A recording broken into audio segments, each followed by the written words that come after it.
One of the best in the sports and elite high jumping, a two-time medalist, Hollis Conway, man. Family struggle with drug use, alcohol use. My only way out is, I need to be an athlete. Who were you outside of the uniform? So I never went into any competition thinking I was gonna win. Everybody has a gift inside of them. In order to be successful, you need to believe it before it's a possibility. Yeah. And at the end of my career, I had 76 jumps over 76.5. If you want peace, you have to be peaceful.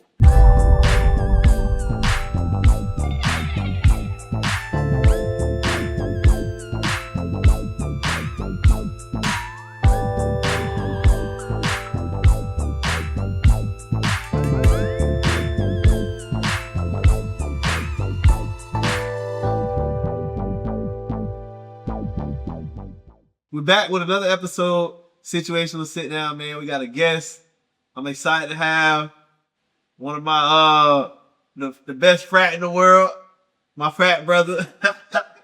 And when it comes to just athleticism and one of the best in the sports and elite high jumping, we talk about the standard of a U.S. High jumper, talking about a two-time medalist in the high jump, a world record holder. Close, I saw it. And then U.S. world record breaker. So I want to give the floor to Hollis Conway, man. We're excited to have you on the show. We're excited. Thank you for having me. How much I get for this interview? Man, I just want to start by saying we're excited to have you.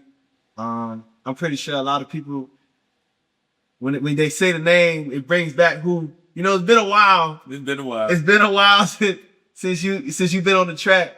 But besides track and field, just what's something that, like a big assumption that people have about you before they even meet you, besides the track and field side? Well, lately, my daughter. So I have 4 daughters. I have 3 with my wife, and we had a deal that if it was a boy, I can name him. So I'm gonna call him Hollis Jr. and call him HJ for the high jump. Perfect. All I got is girls, so she let me name the middle daughter. So I took the S off my name and named her Holly. Yeah. And so Holly is a much bigger star than me now because she's on Broadway. She can sing. She was Miss America, Miss Louisiana, and she does all these things. And so now, when everybody come up to me and they're looking, you used to people looking, thinking that they remember who you are. Yeah. Like, they about to come up and they say, "Are you Holly's dad?" I get it all the time now. Nobody cares about who I am. All they want to know is, "Are you Holly's dad?" And she just loves it because she thinks she's more famous than me. But that's the big assumption now. It's not even about me, it's about her. We just credit to her and what she's done. He's more famous. I want to take it back to the beginning a little bit. I read you was born in Chicago, correct? Yes. So how y'all end up from Chicago all the way down where you born? All right, so here we go. We're up 1967. That's a long time ago. Times were different. I was stuck up under my mom's rib and my head got smashed. And the doctor didn't think I was going to be a normal child. And so my grandmother, who lived with me till she passed, she was almost 102. She lived with me everywhere we were. She used to take me, put it on her knee, kind of shake my head. But I'm the baby of 7 kids. I got 5 older sisters and a brother. My brother's number 2 in the order. But we just grew up in some junk. My family struggled with drug use, alcohol use, just drug addicts, alcoholics. We grew up with the poverty. My dad actually was an alcoholic. He left my mom and moved to Detroit and left her in Chicago with 7 kids. But then they made up and we all moved to Detroit when I was 2. And then they broke up and he left and he moved to Shreveport because his brother went to Southern University in Baton Rouge and he was working in Shreveport. And my dad got a job at the plant. And so they made up and then we all moved to Shreveport. And so then they would break up and make up, but at least they would be within the same city. Yeah. So we just grew up in a lot of junk and moving and doing this around. And really it was a catalyst for me being successful because you grew up in poverty back then. Free lunch was my only meal. We didn't have nothing. You want to escape. And I knew I was like, boy, if I wanted to be a famous football player. I want to be a linebacker for the Steelers like me and Joe Green. And I just realized my only way out is, I need to be an athlete. Yeah. But I was just so skinny and so small. The coach wouldn't even let me try out for football. So you didn't play in high school? He told me to go home. I wanted to try out. Coach told me to go home. Never wanted to do I basketball. wasn't good enough to get cut from football. I went out for basketball and I got cut. My senior year, he did ask me to play my senior year after I went to track. My freshman year in track, I was a JV jumper. Wasn't even that good. Yeah. My sophomore year, I was the best in the city. My junior year, I was one of the best in the state. And my senior year, I was one of the best in the country. Yeah. So my senior year, they wanted me to play basketball, but I promise you can look up pictures. I was 5'11", 99 pounds as a senior. Jeez. 5'11", 99 pounds. Nah. Yeah. And if you're trying to play center, pounds? And they try to put you at center? if you look up my height and weight as an Olympic champion, 6 feet, 142 pounds. Yeah. I thought I was skinny. 99 pounds. No, You was trying to play football? Oh, anybody can play football. Nah, don't do that.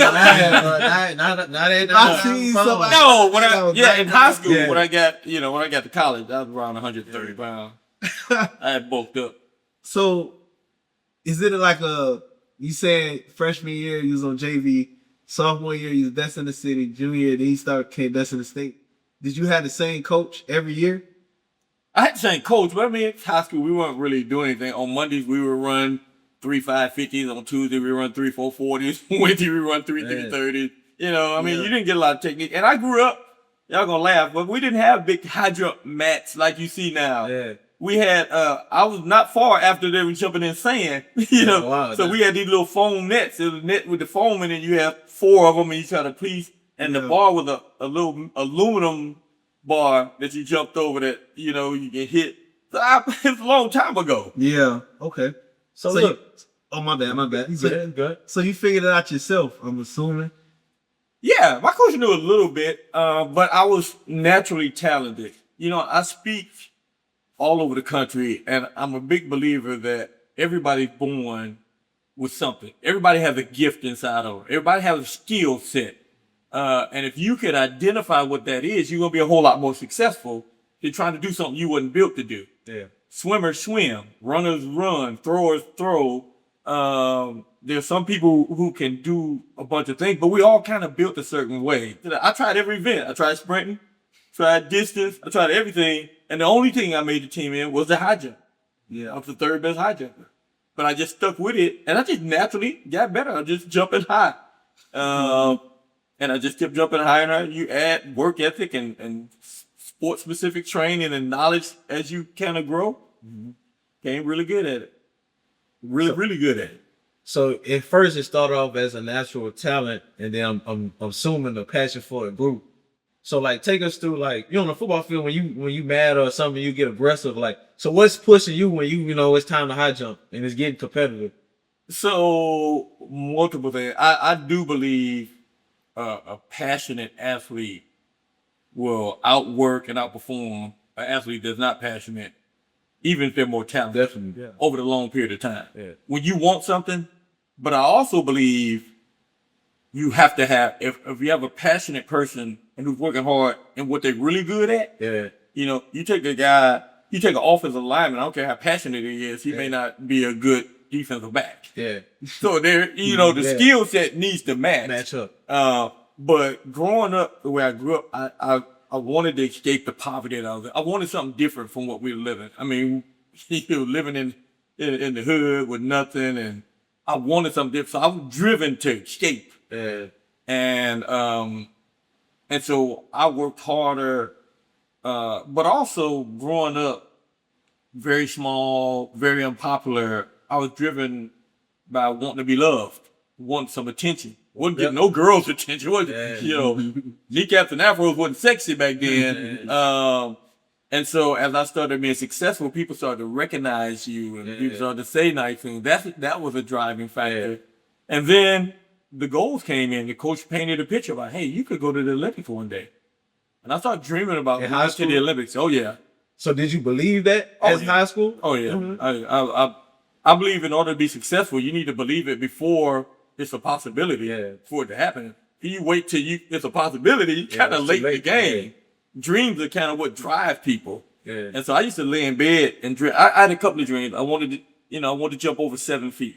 It became a goal of mine. I used to dream of myself jumping 7 feet, and as I would get close and you jump 7 feet, and get to college, like, I want to win the NCAA championship. Yeah. I want to go to the Olympic trials. So dreams are kind of, stepping stones. But yeah, I saw all of that before there was even evidence that it was going to happen. And that was a motivating factor, because I believe that you see what you want and you work to the level of what you want, not the way you are. Yeah. So if there's guys jumping 7 feet, I need to do what they're doing, not what I'm doing. Yeah. What moment in your career was like, I'm really that good that I can really go to the Olympics? So I took it stepping stone. So like my freshman year, I jumped 5 feet 5 inches. The opening height of the varsity meet, opening height of varsity meet was 5 feet 6. Goal was I need to make the varsity team. That's my driving factor. So you go out there that next year, I jumped 6'6". So I went from 5'6" to 6'6". Yeah. But now, I'm close to winning some meets, and I never wanted to lose. Yeah. So every competition, it doesn't matter how high you jump, you start back over scratch the next competition. And so I wanted to win, but then my junior year, there were 3 of us trying to jump 7 feet. It was 3, 6, 10 jumpers, and so who they are. And so every meet you out there trying to get 7 foot is the barrier. Yeah. I ain't thinking about anything beyond that. The Olympics is a dream, but it doesn't mean nothing. You can't jump 7 feet, You gotta start somewhere. So we're fighting, and then I remember at the meet of champions, I jumped 7 feet, and 2 of us jumped 16. And they're third. Well, now I'm mad. So senior year, I'm coming, I'm going over 7 What was that feet. training like? Oh, it wasn't split. 553, 44. It was not, and I was skipping most of them. Like I never lift weights in high school once. I was You're gifted. just that gifted. Yeah, I was gifted. Yeah. Which is dangerous because How much better could you have been? right.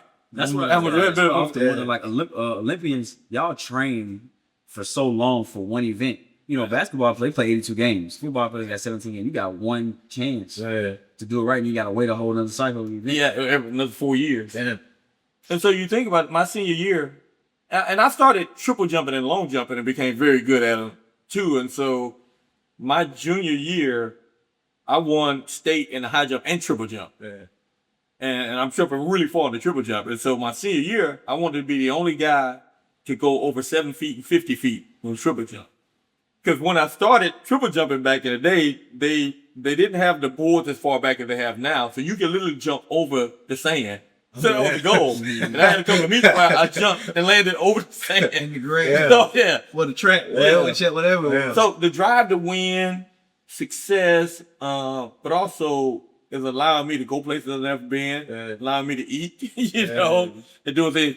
That never went away. So when I started being recruited by colleges all over the country, every one of them recruited me, and I wanted to go to Texas A&M, be an Aggie, because the number 1 high jumper in America and an American record holder had just graduated from Texas A&M, named Jimmy Howard, and I wanted to go be the next Jimmy Howard. Yeah. Well, the coach that recruited me here had just left Arkansas, and Arkansas track is one of the best ever. Yeah. They produce Olympians, world champions, and he had some world-class NCAA championship high jumpers. He left there to become the head coach here and talked me out of A&M. But what he said was, don't go be the next Jimmy Howard. Come here and be the first Hollis You Conway. gotta be specific with the school name for the people that University watching. of You know what I'm Texas saying? A&M, You gotta- Southwestern Louisiana, All right, which is now man. Louisiana left end, straight Cajuns, right there. Uh-huh. So he said, come here and be the first Hollis Conway. And he was the first person to put value on my name. Yeah. Made me feel like I can be successful being me. Yeah. But he basically talked me out of A&M to come here. Yeah. And he said, if you come here, we're going to love you forever. If you go there and you're not good, they got another one coming right behind you. Yeah. And so he said a lot of stuff. And I came here, found a family. But my freshman year, I got in the weight room. Never been in the weight room. And I'm a fanatic about training. He worked my mentality. If we're having a bad day, world record holder from Cuba named Sotomayor, he said, I bet you he's not having a bad day, which makes me push harder. And we're running stadiums, and we ran tons of stadiums. He said, I bet you he's not quitting. Yeah. So my success was driven by my practice habits because I got stronger and faster. I squatted 45. I started with the bar. Because I couldn't squat 135, which is a 45 on each side. I could not squat. I started with the bar. 4 years later, I squatted 575, weighing 140 pounds. 575. I worked out with 405, did jump squats with 250. I mean, we were crazy. We were doing stadiums with, and box jumps with 30-pound weight vests. I mean, I was a fanatic. So now I'm strong and I'm fast, and I always get hurt because we overtrain. But once I heal up, I jumped 7'6" my freshman year, 53 feet in the triple jump, and 25 feet in the long jump. The next year I jumped 7'8". I'm one of the best in the country. So those dreams became realities pretty quick, but my focus every day was, because every workout built on each other. So if you're running 8/200s, I got goals what I want to do. Then you get 1,000, 500 meters of bound, and then next week you get 600 meters. So it was built on the fundamental principles and the technique and those things, and the jumping took care of itself. And you just go to competition. If you don't want to lose and you want to beat everybody, eventually you start winning things. I ain't have to worry about that part. And I'll tell you, the first time I thought I was the man, and my first time over in Europe, and I think I jumped 7'6", and I was pretty good. And I'm over there with all the best jumpers in the world. And in warm up, they put the bar at 7'6.5". And I'm sitting there, and I don't know what to do. This is my best. The bar is at 7'6" and 1, and everybody jumping. And my competitive mind said, if I don't get up and jump, I don't have a chance. Because the guys were missing it and making it, and I don't know if you're in the competition big, all your adrenaline and everything, man. I blew it all in one warm-up jump. I mean, I was so scared that I couldn't even jump in the competition. I was drained. But the mentality was, I had to understand 7'6.5", although I thought it ain't nothing. It's a warm-up jump. And I just always thought about that. It doesn't matter how it's nothing. It's something you got to do to win. There were guys that would make 7'6.5" a warm-up and not make it in the competition. It was a mentality. And at the end of my career, I had 76 jumps over 7'6.5". 29 jumps over 7'8". 5 jumps over right at 7'10". Something that because it was a mentality that I was going to jump 7'6.5" no matter where I was in my training, because it didn't mean that much to me. So it's a mentality. I want to know, what was it like being? Are you the first Olympian to come from? No. We've had an Olympic, like in the 70s. There was a guy that ran hurdles. Nobody really gets much publicity about that, but I think I might have been the second. So what was it like being that caliber athlete at a smaller school like that? Like, what was it like walking around on campus? Chain. I know. I would have been. At the end of the day, at the end of the day, I'm still a track athlete. At the end of the day, so it's not the same as being a big basketball player, football player. No. And I got a lot of recognition because when I came back from the first Olympics, school people was at the airport, the march of the homecoming parade. So I got a lot of recognition. But I still had to go sit in class and do it. What you think your NIL value would have been if they had? I don't even want to think about it. I have nightmares at night thinking about NIL value. I was still. He would have hit the floor. You would have hit the floor. We could not get any. If somebody gave you $20, you broke an NCAA rule and you could be suspended. You couldn't get money outside of your scholarship and financial aid back in the day. No. Yeah. But the point for me was that no matter. My goals were to be the number 1 high jump in the world, to be the first guy to jump 8 feet and win an Olympic gold medal. I only got 1 out of 3.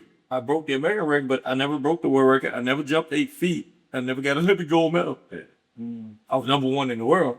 So for me, no matter how well I did, the goal was I got to be better than the next. You go back to square one. And track, when you come in that off season, it's hard. You get back that first day back out there.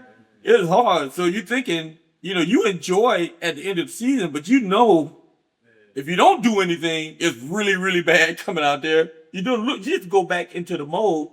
And, it was easier chasing to be number 1 in the world because I'm driven than it was to remain number 1 in the world because not everybody after you. I don't care what track meet I went to. You was everybody's goal.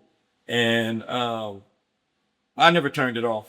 It really is not much off now, but I can enjoy it a lot more now than I was then because, until you're the best, you ain't the best. So you were ranked number 1 7 straight years, correct? Right? In America. In America. Dang. What was it like? Which year do you feel like was the hardest to keep that number 1? They all were. So it was a different time back then. So all of us, the high jumpers, were friends, and we came up through college. But there were literally, I would say, 15 guys that jumped between 7'6" and 7'9". So every competition is a battle. Yeah. And it wasn't like today. I struggle a little bit because everybody runs at their peak and they have these win streaks because they pick their races up. I jump 30 times a year. You guys, and you ain't winning. I ain't 30-0. You beating each other and stuff, but it's So I never went into any competition thinking I was gonna win or dominate. I had to jump high to finish in the top 3. And then there was another 15 guys around the world who were jumping between 7'7" and 7'11". So it's competition that drove us to make us the consistency because every meet was like that. So I never had a sense of I was the man at all, ever. So let's talk about some of them losses. Like, what's some of them losses that you had on the track that you took twitching in real life? So, I can name them. I remember my losses. In 1988, when I went to the Olympics the first time, it came out of nowhere. Nobody knew who I was. I didn't even know who I was. I was out there having fun, and at the end of the competition, I had no idea of the feel of the competition, the move. I was just jumping. It was great. 1992, I am number 1 in the world, and I'm a favorite to win the Olympics. Yeah. I get 3rd on the tiebreaker. 5 of us jumped the same height. I get 3rd on the tiebreaker, and the height that it would have taken to win, I had jumped 5 times that year. Damn. That hurt. It's tough, yeah. Never let It's it. tough. The other one was in 1988 when I got second. I got second to a Russian. He jumped 7'9" through quarters. I jumped 7'8" through quarters. Laughing. Creed. So when you said Russian, I thought of Rocky. Ivan Drago. Yeah. Well, it's very similar. So I don't remember how many years back, but the International Olympic Committee stripped 25 years of Russian medals for systematic drug use. It was countrywide. They had a system, and they just said we stripping everybody medals. Yeah. Well, it was 5 years before. If they'd have gone back another couple of years, You would have got the. I'd have been the gold medalist because obviously he was doing the same thing back then. Yeah. So I remember that. But there's so many competitions where NCAA championships in 1988, back in those days, you had the NCAAs, then you had the Olympic trials, and then you had the Olympics. Yeah. We never trained to peak at the Olympics because you couldn't assume you were going to make it out of the Olympic trials. Yeah. So you had to train to peak at the Olympic trials and then try to come down and come back up, which means if I'm a trainer at the Olympic trials, I had to train through the NCAA championships. Eugene, Oregon. And I'm the top American jumper. I want to go in. I want to win the NCAA championship. And there was a guy, Tom Smith, jumped a personal best and beat me. I finished second. He jumped a personal best. And then he didn't make the Olympic team. He peaked there. I made the Olympic team. I go on to get a silver medal, which is phenomenal. But I'm still mad I didn't win NCAA. Those don't go away. Yeah. It's the competitor in you. Yeah. I had plenty of them. So I want to talk as like when a lot of athletes you got to deal with identity crisis. Like when you're not playing the sport, because a lot of people when they play the sport, it's all they know. So who were you outside of the uniform, outside of the track uniform? Like, did you have that identity crisis? Like, high jump was my world? Yeah. Or did you have an identity outside of track? So yes and no, and that is a great question, and I use a lot of this as I'm speaking and talking to kids, especially people who are trying to find purpose in life. Yeah. I was completely lost in it because I grew up with nothing, and high jump saved my life. And my life was so much training. I mean, you know the system. You had fall workouts, fall classes. You got to the little Christmas break, you come back spring, you get the indoor season, you systematically go through that for years. And then for me to compete on a professional level, I knew there was always a world indoor champions or some big meet after the NCAAs, and then you break it down, you get the NCAAs, and then you have a U.S. championship, and then some big meet at the end, whether it's the World Championship, the Olympics, or Pan American Games. So systematically, it was my life for years. Yeah. Because I went from poverty to success really fast, and I lasted a long time. Part of what helped me, though, was I wasn't making any money. So I still had to have some kind of life after that, because as famous as I was, I still didn't have the resources or anything just to live that kind of life. Yeah. There was no kind of life like that. And I still had relationships, and I had a girlfriend. I still had to go to school. I still had some sense of normalcy. My parents would still treat me like I was a baby, So part of that helped me. But what I didn't know about myself at the end of my career, because I retired 3 years after I should have. I stayed way too long. I didn't make, 88 I got a silver, 92 I got a bronze. Mentality, you go to Atlanta, 96, you get a gold. You got all three on your home court. That's the only logical thought. Yeah. And in 1995, I completely ruptured my patella tendon. My kneecap was here in old East Germany. So I had to have surgery. So you end up missing all of 95. But the only thought is coming back for 96. Yeah. It ain't no other thought. So you attack rehab like you attack everything. I'm actually excited because I'm doing crazy stuff. Yeah. And then my first track meet in Madison Square Garden, I jumped 7.6. I'm like, I'm back. But my Achilles is hurting because I rushed back and back, but you can't stop. So I jumped between 7.4, 7.5, So I hadn't made any money because I missed all of 95. Hadn't made any money in 96. I was making just very little bit of money. I go to Olympic trial, I'm in second place. 3 guys make their last jump, knock me off the team. I leave from Atlanta, I go to Paris, snap my Achilles tendon on my same leg. So now I'm rehabbing. I missed the rest of 96 and half of 97. So I come back and I jump 7.5 and a half. I mean, that's crazy. Like this? Two of the worst injuries that you could have. But what bad for me was 7.5 and a half was enough to make me think I could do it, but not enough to get me paid. Yeah. And I've been gone for 3 years. I ain't made any money. Now I got a wife and kids. Yeah. So now I'm really struggling with what do I do now? Because all I know is track. And the finances of the situation got really bad because it's 3 years now. You ain't really made no money. And I got to get a job. I got to take care of my wife. I got to take care of my kid. What do I do? So, praying, I'm a man of faith, doing this. I Googled myself. I put my name in Google. And all these articles came up. Hollis Conway spoke at our school. We love him. Hollis Conway did this. He spoke over here. He visited. I'm like, I might be a speaker. I was doing all the things that I do now, not even knowing it. Yeah. And it didn't even know. And so I do believe you have to understand who you are, what your gifts are, not just athletically, but what's your purpose in life. And you might be doing, I'm not the expert on how you balance that. Because I still feel like you spending time over here, you take it away from over here. But I think you still have to kind of build relationships, have kind of an end goal in mind.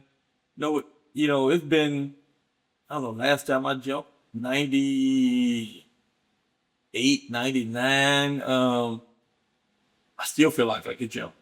I know better. But I don't have any quit in me. For me to admit, I don't know if you can. It's hard for me to admit something I can't do. That's just an attitude. It's a mentality. That's in a competitor's Wisdom says you know better. Yeah. And experience, because there's been plenty of days with kids, I'm out there trying to help them, and I say, look, this is how you do it, and I go jump and I pull my quad. I mean, just immediately when the bar is low. And so wisdom says it, but that identity crisis is real. Yeah. Let me ask you this. You never thought about coaching? No money. No money, man. I mean, I'm in a hole for a lot of money now. I got a wife and kids, and coaches at maybe big SEC schools, big schools make a little bit of money. Professional coaches, but man, I'm built to inspire, man. I love getting out and talk, whether it's kids, whether it's ministry, whether it's corporate, and the jobs that I have right now. I work with Lafayette Travel, the tourism department, man, just understanding nobody has fun without us. I mean, when people come to a city, they're looking for things to do, places to eat, this and that. We bring in a lot of money into the economy, and we live in a great town in Lafayette with our food, our culture, our people. And I love being a part of that, making this community better. And so, and I still get to go out and speak, and I coach everybody for free. People call me. I mean, I got an email now of somebody looking for to help their daughter who's a long jumper. I still do plenty of that. But I didn't encourage. It's hard to get. You need people around you who can speak into your life. You need to build relationships. You can't. I was never a jerk. I was never a butthole. You know, I was always a people person. That helps you navigate, because success is not meant to happen by itself. And my coaches and the people, and I found that people say, I remember when you came and helped me. And I was like, I don't even remember.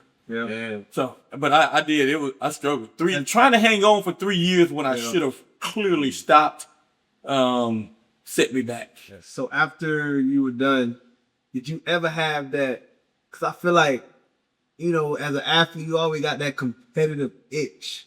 Like some people, they go join like a volleyball team or men play like, pickleball. Right. Pickleball. Like it's something like you just got that urge to compete. Like, did you ever feel that itch? I did for a little, but I did so much damage to my body. All in the years of Achilles and Achilles. I mean, I've had 3 epidurals. You know, I've done so much that, but I've learned to compete in different ways. Like the world we live in is so much hate and division. You know, what can I do to bridge a gap? I'm competitive.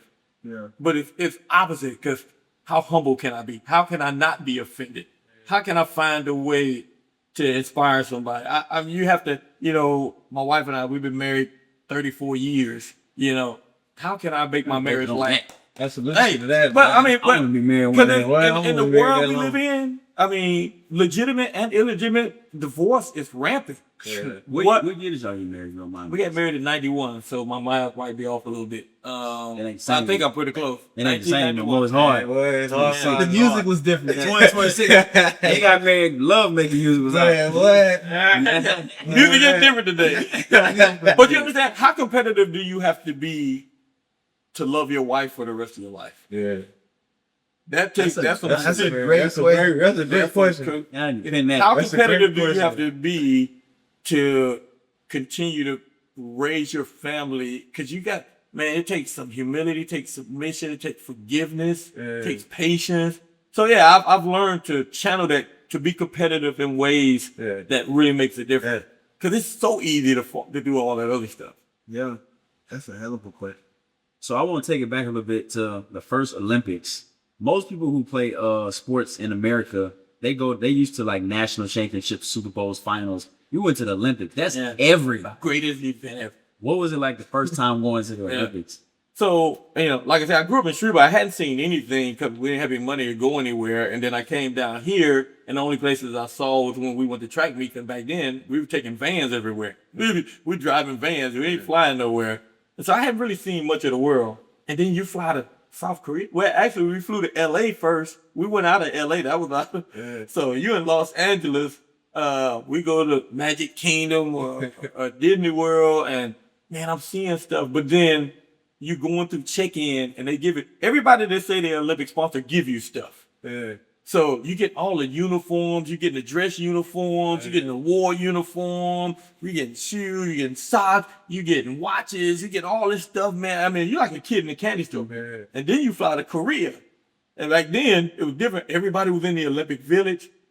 Now you're seeing people from every country, and the most, for me, the best place was the meeting point where everybody met to trade uniform. Didn't matter what you like, but you had people from every country bringing a uniform and you swapping stuff out.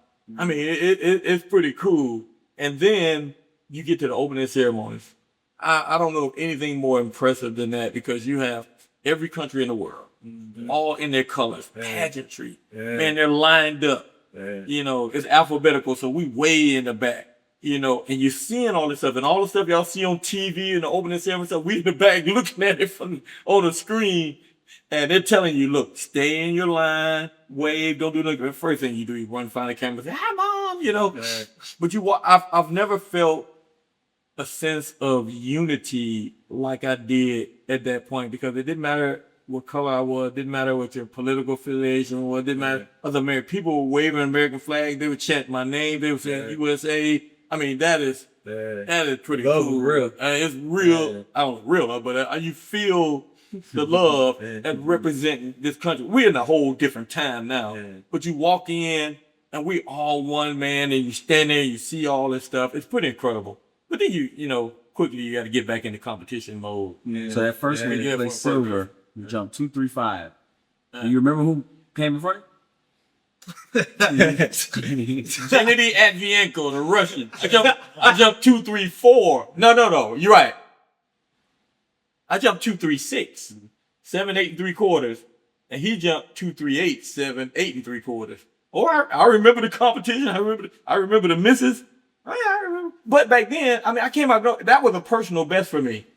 So I'm in there trying to win. I didn't know I got second place until after the competition. And the track is different. I mean, after you win, you could take a victory lap, and then it's all control. Everybody in the finals going to drug testing.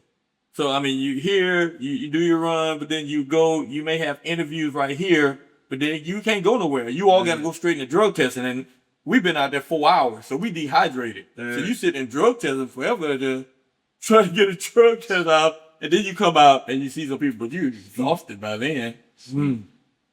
Let's take it back right quick to the what you were saying about the unity, and the times are not like how it used to be. Like, what you think could bring that back, or like what you think can help what's going on in all the division right now? I always believe you draw a circle and you get in that circle and you start with what's in that circle. It takes individual people to be healed from past wounds, different things. You know, if somebody can push a button and make me upset, what I need to deal with is figure out why that button's so sensitive. Nobody should have the right to make me. You see people that are so angry over stuff and triggers, and people and that's real. But I want to figure out, why am I triggered? So if I have some peace about who I am and my mistakes and my frustration stuff, then I can try to give that to somebody else. I start with me and God, and I start with my wife. That's who we got to do life with. I mean, that's how she's the most important thing. My kids didn't work my way out. But imagine if families were better, then you get communities better. Communities better, you get cities better. I mean, the issues are so big and so divisive. I don't know. You can't say anything to make anybody feel better. Everybody feel how they feel. But I think a lot of people are frustrated, hurt, speaking out of pain and different things. I think we have to, for me, I would say you have to get with God, let God heal you so that you can operate, so that you're not triggered by everything. I mean, we live in a world right now where this cancel culture, which is crazy, but cancel culture, while sometimes may be good, it completely wipes out grace and forgiveness. It means that nobody could ever change your life and become better. Because what you did 10 years ago is who you are, and we're going to cancel you. They're not canceling you for something you say now. They go back in your path, which means you can never become a better person, make a mistake, learn from it, and get better, because you're always going to be penalized for something you said way back when. So it's a different way of thinking, and you have to believe, which means you have to be forgiven, but you have to give forgiveness. And so it's just going to take people to make up in their minds that if you want peace, you have to be peaceful. I got a question I want to ask, because you done been through a lot. You been on this earth. You done been on this earth for a lot longer than us, so you got a lot of wisdom. And I'm pretty sure as a kid and through high school, like, your definition of success has changed almost every time that you enter a new stage of your life. How has your definition of success changed now since your early days? Oh, that's paradise. Successful back then was you win every competition. Wait, you win every practice? You win every meet? You win every cool down. I mean, you win. It's like I still feel, it sounds crazy, I still don't feel like I won. Because I did. Winning is a gold medal. I don't have a gold medal. I got a silver and bronze. I started a gold medal. But it ain't a lot of people that got a silver. I understand.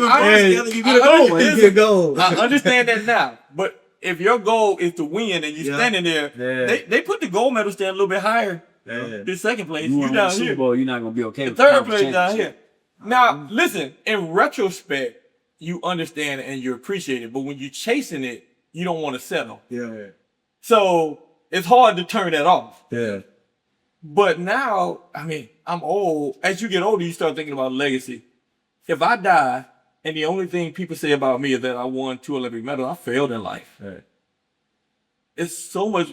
That's not why that's what I did, but that's not who I am. Yeah. What if, going through those injuries, and y'all know if you ever been through injuries, rehab is hard. It can get lonely. It's exciting at first when you see these big improvements, but then you hit that point where improvements can be really small, and then you test some scar tissue and they set you back. It's hard to fight through that. And then the fear of testing out a knee, it's hard. And they didn't have a lot of resources. That's We what didn't have all this. No, because that's a crazy injury now. Yeah. He had it 30 years back. Yeah, so the success for me now is that when I see somebody who's struggling with something, I'm like, dude, you can make it. I know you can make it because I made it. That's a whole lot more success. With that kid, no matter what they're trying to do, but it builds a foundation, no matter how small, saying, you know what, this setback is not going to stop me from my future. So that's success to me. When I talk about, I have the advantage of saying I'm the #1 athlete in the world, 2-time Olympic medal, Hall of Famer. I got credibility. I can speak with anybody about what it takes to be successful. Yeah. But I also can talk about how to deal with obstacles, how to deal with struggling with poverty, how to take care of your family, how to understand what happens when you find out you have another daughter late in life. So all of those things happen to me so that I can help somebody else. And so I love it when people say, hey, you came to my school and I was down and I felt better about myself. That's success. Or see my wife smile, because her smile is a reflection of me as a husband. A happy wife is a result of something I've done. And so, to see my kids happy. You ever did marriage counseling? He got some good one-liners. That to the repertoire. We do marriage counseling. I bet. She gonna smile. But the only way that works is that you have to be honest with your shortcomings, your failures, your frustrations. You got to know what those things are, and so that you can help somebody else. Because if I only talk to people about going to the Olympics and jumping 17 and a half, 99.9% of people are going to feel, I'll never be able to do that. And in reality, they never will. Well, that doesn't help nobody. So I start off with that, but I said, listen, I didn't start there. I started way down here. And this is where you are. If you just take that next step, it's not really about the results. It's about the journey. And building those habits and those success habits, successful principles. So when did y'all meet, you and your wife? You and my wife? So that's great. So we have different stories about it.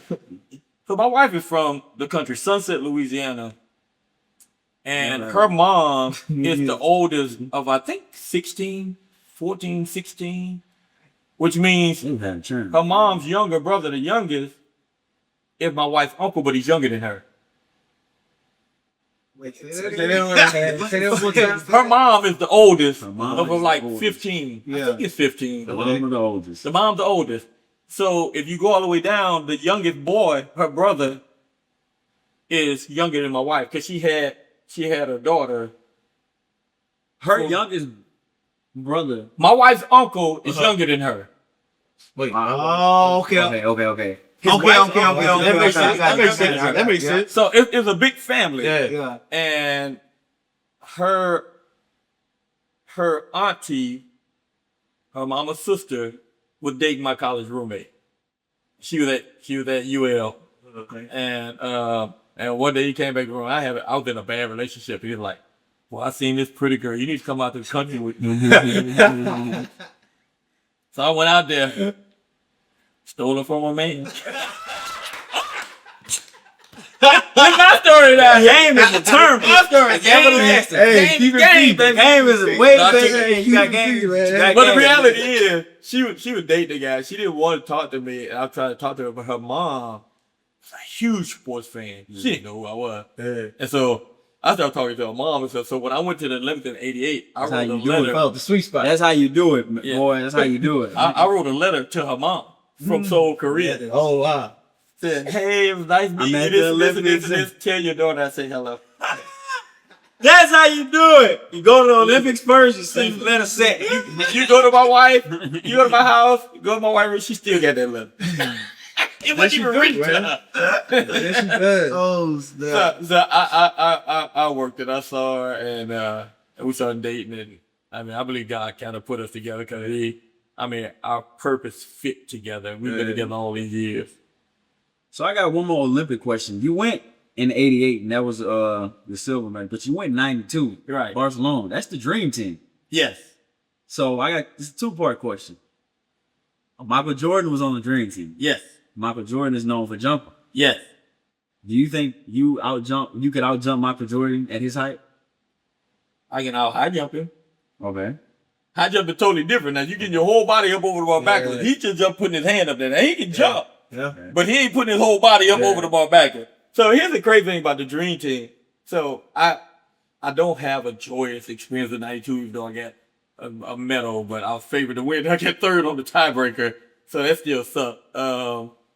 The dream team was so popular that they couldn't stay in a village. They stayed in a yacht out in the ocean.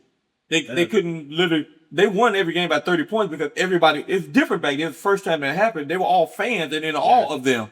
I think John Stockton might have been the only one who could walk around without nobody bothering him. John Stockton like a real dude. So you never saw them. They couldn't go anywhere. Yeah. But I don't know if you can find it anywhere, but I have the video. It might be on there somewhere. But I've done I was with Nike. I've done a couple of Nike commercials that I've done with Michael Jordan. So you met Michael Jordan. Oh yeah. Okay. Yeah. So did y'all ever talk to each other about who could outjump or who was? He can't hide you. But it's a different kind of jumping. Like He was in a dunk contest. Were. I was in a Foot Locker at Slam Fest. Okay. Oh yeah. Oh yeah. I would let him tell it, man. So every year you had all these huge stars back in the day. And the year I was there, you had Barry Bonds, you had Deion Sanders, you had Dave Justice, who was married to Halle Berry at the time, Randy Johnson, who was a big pitcher. Diamondbacks. Tall. Oh, Yeah. So you had all these stars, and but the two track guys would win every year. Mike Conley, the dad of the Mike basketball Conley Jr. player, Yeah. and Mike Conley Sr. And then Mike Powell, who he jumped almost 30 feet in the long jump. He's the world record holder. But they would win every year. So they brought me in, but they matched me up against Mike Conley in the first round. Okay. So I missed my first dunk. So Mike Conley comes just from the side down the baseline, and he hits his feet, hits his knee, hits the backboard, and dunks it backwards. Man, what? And get a 9-8. So the only thing you can do to beat that is to come from the free throw line. But I outsmarted myself. So instead of coming from the far end, I got at the half court. And I just kind of skittered around, and I came and I went with two hands from the free throw line and dunked it. Okay. But presentation, it looks better with somebody running all the way down the court and people going off. But I got a 9-6, which was They got a video of that? I don't know, man. Damn, I want to see that. I had a picture of me up in the air like this going let to me the see that. goal. Yeah, You know the picture in there so they can see. Yeah, it. but was you practicing before that? No, I wasn't really. So you just went out there and was I like, just I'm went gonna out dunk. there, right. yeah. Was that your first time? Oh, yeah, in the dunk contest? Yeah. Oh, that's lit. I didn't play a whole lot of basketball because I was so small. Yeah. The problem was, I'm a speed jumper. Like, if I'm standing up under the goal and you throw me the ball and I go to jump, I might hit the bottom of the rim. I don't have that kind of power. Yeah. But with 3 steps, because I'm quick off the ground, I can put my arm down in there. But I'm 130 pounds. So when guys ain't letting you, I don't care who you are, you ain't dunking on nobody. So me being anywhere down the middle, I'm getting beat. I mean, it doesn't do me any good to play basketball. Yeah. Plus, the other high jumper in '88, playing basketball at the Olympic Village turned his ankle.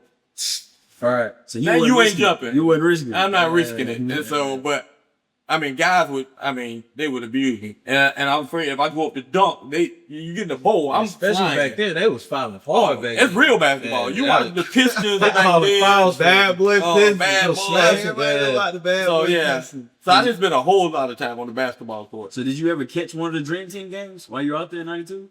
I think so. No, I did not. So 92 was very different from 88, and I kind of regret it. 88, I was a fan. I went everywhere. I went to watch tennis, went to watch the Olympics is incredible. Yeah. And I jumped. 92 was business. So number one, my wife was pregnant with my first daughter, and she actually we induced labor because I stayed at the hospital and had my daughter the day before I left. I flew out the next day from the hospital. I got to the Olympics the day of the opening ceremony. I ain't go to the opening ceremonies. I got up, I jumped the first round, day off, jumped in the finals. Next day, left, went home. Right. Okay. So I didn't Business trip. and I treated it like business, but in '88, I was a fan and I should have won, but thanks for bringing that up, dude. I just wanted to know about the Dream Team. That's why I never met nobody that's been there with the Dream Team. So They won every game by 30 points. He don't mess with people. Yeah, Michael definitely. Jordan, Deion Sanders. Yeah, they literally Draymond. couldn't. The thing about when you meet those people, all of them started with a dream. They're really successful. If you really get to talk to them, they just regular people trying to figure out. I felt bad because like Shaquille, I'm in the Louisiana Hall of Fame, and Shaq got put in, and he literally could not walk. It was everywhere he moved. He just had to take baby steps. They were just around. That's miserable, dude. Yeah. And the last thing they wanted was another fan coming up. Yeah. So you got to try to find a kiss time when you're away from all this stuff, but they live in a whole nother world. Yeah. So as we begin to wrap this show up, the name of the show is Situational Sitdown. So I want to ask you, whether it's sports or not, what's one of the toughest situations you had to go through and how you overcame that situation? Oh, I got a bunch of them. I'll tell you a funny one. You want to know a funny one? Talk to me. All right, so because I'd never seen anything, and like everywhere I went, I would walk. I grew up walking. We ain't had no car. Yeah. I walk miles. So I had a track meet while I was in college in the Great Western Forum. That's where the Lakers used to play in Inglewood, California. Inglewood sounds good, huh? It's Inglewood. That's the trenches, right? That's the game. That's what the games say, right? You don't know that. It's Inglewood. The Lakers play there. It's the Forum. Yeah. So the Forum is on the corner of this major thoroughfare, and right next to it is a hotel, and they had like this big dog racetrack there. So I fly there and to jump at an indoor meet. And so I get there, they give me my money from my per diem and stuff in a check. I'm like, I can't get no money, how am I eat? Yeah. So I said, where's the bank? So the bank was about 15-minute walk. Then I went to the corner, walked 15 minutes to the bank. So I go in the bank, they cash the check. I come out the bank and I caught a guy, because I'm dumb, but I ain't stupid. Yeah. I saw a guy, he was standing on the wall like this, and I'm like, oh Lord, he got me. So when I came up to the corner, 3 other guys came up the other corner. I took off. Because it was a big one-way street. Yeah. So I had 3/4 stride. I hit there, and I looked, they were going across. But then I turned, I had to have a block lead, and I turned it on. And I booked it all the way back to the hotel. I ain't looked back. They didn't know they was chasing the Olympian. Well, I was in shape then. When I did my research, I said it said you ran a 10-8. Listen, is that true? Oh yeah, I'm fat. They saw him coming. But I made that call. But you know when you got a 3/4 stride, because I didn't know if they were gonna get in the car, and then so I needed to be accelerate. Yeah. But I was moving. But I took off immediately when I saw him, and when I walked up and I saw the other guy, I took off immediately. And when I looked and I saw they took off, I booked it, and I weaved my way back to the hotel. So I got to the hotel and I asked the guy, how much you was working with your bikes? How much you was working with? How much was the check? $200. That's a lot. That's a lot of money. I have no money, but it was the per diem for us to eat. Yeah. So I get to the hotel and I said, sir, this is Inglewood. Right? He said, what'd you do? I said, I walked to the bank. He said, you're in the middle of South Central. Oh, yeah. And I had heard a story because we track people, you travel together. Yeah. So all the people who went to USC and UCLA, they would tell stories about, they in their Mercedes got bumped the back of their car. If you stopped and looked, somebody get out, they jack your car. They've had their car jacked. They've had clothes on, and guys said you wearing that color, they just take it and leave it, or guys. Yeah, I've heard all kinds of stories. I just took off. It said you're in the middle of South Central, and I said, so number one, be aware of your surroundings. Number two, don't be. There ain't no pride. But I try to have that philosophy in life where you get in situations, throw pride out. Whatever decision you need to make the situation better, make that decision. So there have been plenty of times where, we in the debt bill collectors just calling, trying to figure things out, stuff. And I'm like, listen, I need to go find some kind of job to do something to get some money to pay some bills. I don't care. It's hard because people see me and say, you're a 2-time Olympic medalist. Like, yeah, I still got to get a job. Yeah. You got to throw that pride out. That's that medal right there. I can't. This medal ain't worth no money. The medal worth money, but I ain't selling it. You still got them? Oh, yeah. I carry them with me. I send them. I pass them out as I go speak. I send them out in the audience, let people touch them stuff. But my ribbons, they all torn up and everything. They don't do me any good in a case somewhere. Yeah.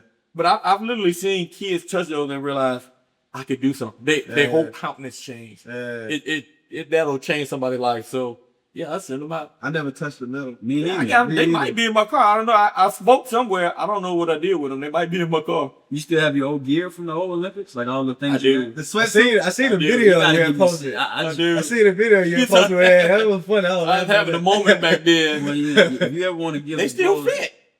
You put on the sweat. How tall are you? I'm not my tall. About what, 6'1"? I look. It says you. I did right. I'm not. I'm 6'1", so that'll fit you. You know. It might fit you, but it might not fit you. Some socks. Yeah. T-shirt. It's like I know I still have the warm up, and I still have some. I think I still have the award jacket from one of them. I buried my dad in my Barcelona or my Korean award suit. So yeah, I have this stuff. But I just want something from '92 Dream Team. I just try it, throw it out. You get it from the Dream Team. You don't want my stuff. You want the Dream Team stuff. I can lie and say if it say Barcelona 1992 Olympics, they not gonna know. That's stupid. Yeah. A little bit, because I ain't gonna lie, the gear back then. That's what I'm saying. That's what I'm saying. So in '88, we were with a company called Kappa. It was like two people sitting back to back. Yeah. And that's when FloJo had the head. No, he wasn't there, no. Yeah, they wouldn't know. That's probably. They were Nike. No, I'm saying like it's a brand clothing still, brand yeah. called Kappa. No, that's the same one you're talking about. It came back over time. Oh, it came back? Yeah, it was back for a little while. I didn't know that. The slide. FloJo, the nails and Yeah, FloJo. I remember FloJo. Yeah. FloJo was different. Her husband was a triple jumper.